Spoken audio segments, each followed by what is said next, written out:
তাহলে জীবনের সবচেয়ে অসম্ভব দোয়াটাও কবুল হয়ে যাবে। অবিশ্বাসও শোনাচ্ছে, তাই না? আমি নিজেও প্রথমে বিশ্বাস করিনি, কিন্তু যখন আমি এটা নিজের জীবনে প্রয়োগ করলাম তখন যা ঘটলো সেটা তোমাকে অবাক করে দেবে। আজ আমি তোমাকে সেই নামের রহস্য, পড়ার নিয়ম আর বাস্তব ফলাফল দেখাবো। তুমি যদি শেষ পর্যন্ত ভিডিওটা দেখো, আমি গ্যারান্টি দিচ্ছি তোমার মনটা কেঁপে উঠবে।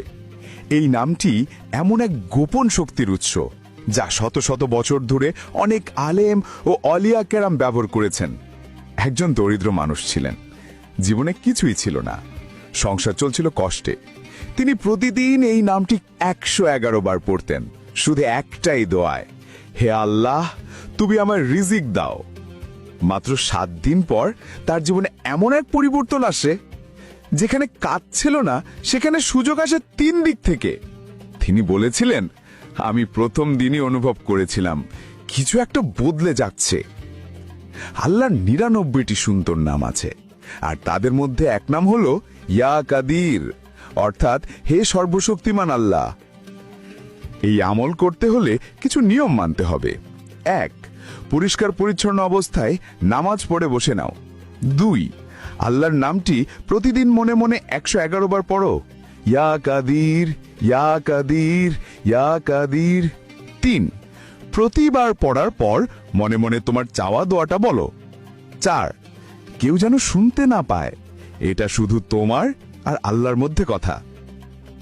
5. এই আমল 3 দিন, 7 দিন বা 11 দিন চালিয়ে যাও।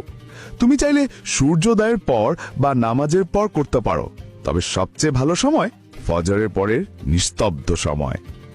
অনেকে বলেছেন এই নাম 111 বার পড়ার পর মনে অদ্ভুত শান্তি আসে। কেউ পেয়েছেন নতুন চাকরি, কেউ আবার হারানোর সম্পর্ক ফিরে পেয়েছেন। একজন ভাই বলেছিলেন, আমি এক রাতে কাঁদতে কাঁদতে পড়েছিলাম, পরদিন সকালে আল্লাহ এমনভাবে দরজা খুলে দিলেন, আজও বিশ্বাস হয় না। এটাই এই নামের অলৌকিক রহস্য। এটা শুধু দোয়াকে কবুল করে না, বরং আপনার আত্মাকে শক্তি দেয় আল্লাহর উপর ভরসা রাখতে।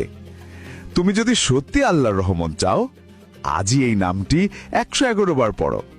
একটা শান্ত জায়গায় বসে চোখ বন্ধ করে মনে মনে বলো, হে আল্লাহ, আমি তোমার নাম নিয়েই সব চাই।